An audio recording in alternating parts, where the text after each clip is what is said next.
Sono ragazzi straordinari e penso che ci sia bisogno di confrontarsi spesso con questi ragazzi perché troppo spesso c'è una narrazione sbagliata sui giovani, sembra che tutti i giovani siano dei criminali.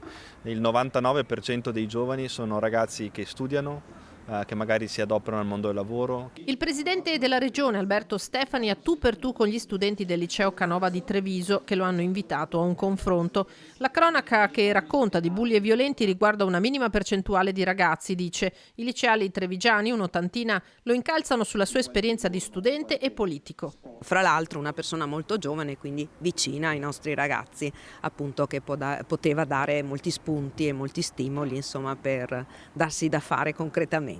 Stefani da Treviso ha lanciato il Consiglio regionale dei ragazzi, un paio d'ore dopo il comunicato del consigliere regionale di Fratelli d'Italia Enoch Soranzo, esattamente sullo stesso tema, e il dubbio che i meloniani l'abbiano diffuso per attribuirsi la paternità dell'idea prima che lo facesse il presidente è più che legittimo. Stefani tuttavia tira dritto. È un'iniziativa che mira a garantire una partecipazione giovanile a partire dalle scuole e quindi dare la possibilità a un consiglio regionale dei ragazzi di poter lanciare proposte, idee, iniziative che poi vengono eventualmente accolte anche nel consiglio regionale a tutti gli effetti. Ma c'è da fare i conti anche con quello che di male succede nelle scuole, su bus e corriere, episodi violenti, coltelli. Se sugli autobus scolastici il presidente propone di far salire forze dell'ordine e membri delle associazioni d'arma, il tema metal detector lo trova d'accordo, abbinandolo però alla prevenzione.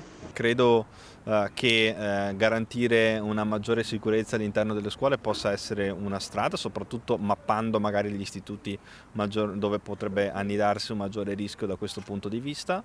Poi ovviamente nel rispetto dell'autonomia della dirigenza scolastica credo che sia importante fare la nostra parte, quindi lo faremo anche da un punto di vista di sensibilizzazione e di politiche giovanili.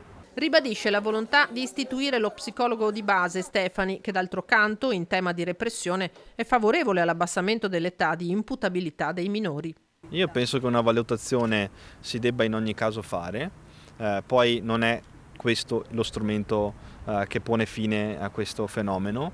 Penso che però la criminalità minorile, visto che è in forte aumento, vadano offerte delle soluzioni concrete, non solo rieducazione ma soprattutto anche controllo e monitoraggio di questi soggetti. Troppo spesso nella fase di custodia cautelare o nella fase di esecuzione della pena questi soggetti mettono in pericolo altre persone.